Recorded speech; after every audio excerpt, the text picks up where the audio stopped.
My name is Francisco Wynn, and you probably think I'm a typical Asian who loves math and has no life. Well, you're right. Born in a city full of hippies and medical cannabis, I really never knew what to expect. What did the Lord have to offer me? Would I be forced down the road of my ancestors to become a doctor? Or forever be disowned from my strict family? Probably. Still, I was always questioning what would come next.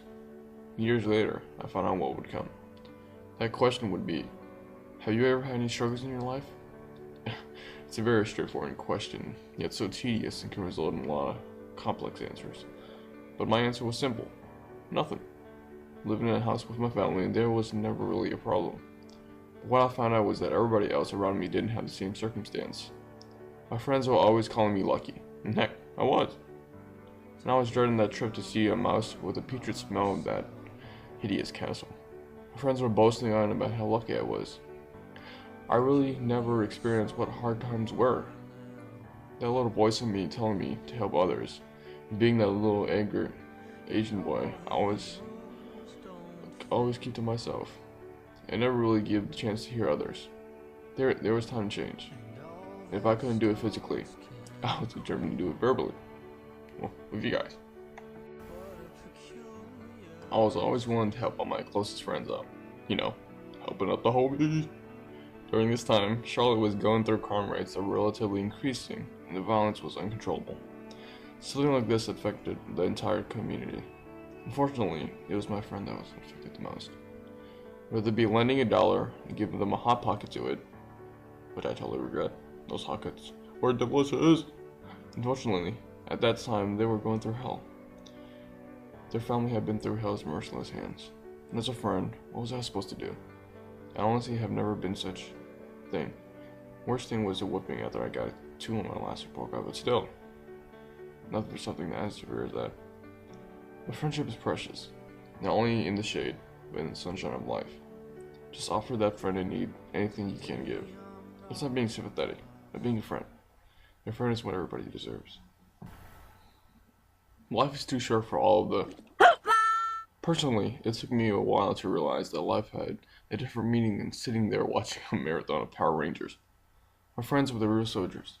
They fought their way through hell to be where they're at now, and you should do the same. For you visual learners, life is like a roller coaster. It's constantly changing its routes, whether it be loops or its ever-changing slopes. In order for a roller coaster to go up a steep hill, it needs speed. Your persistence and determination is your main engine, constantly running in the back of your head, pushing you to do your best. Without it, well, basically the car falls down and blows up. Bam! You're dead. There are moments in your life that makes you and sets the course of who you're going to be. Sometimes they're little, subtle minutes. Sometimes they're big moments you never saw coming. No one asks for their life to be changed, but it does. Your story might not have such a happy beginning, but that doesn't make you who you are. It is the rest of your story that determines who you are. So who do you choose to be? Sir, they can cut the chain off the door, but they can't make us play. We've decided we're gonna finish what you started, sir. Yeah, so leave us be, coach. We got shit to do, sir.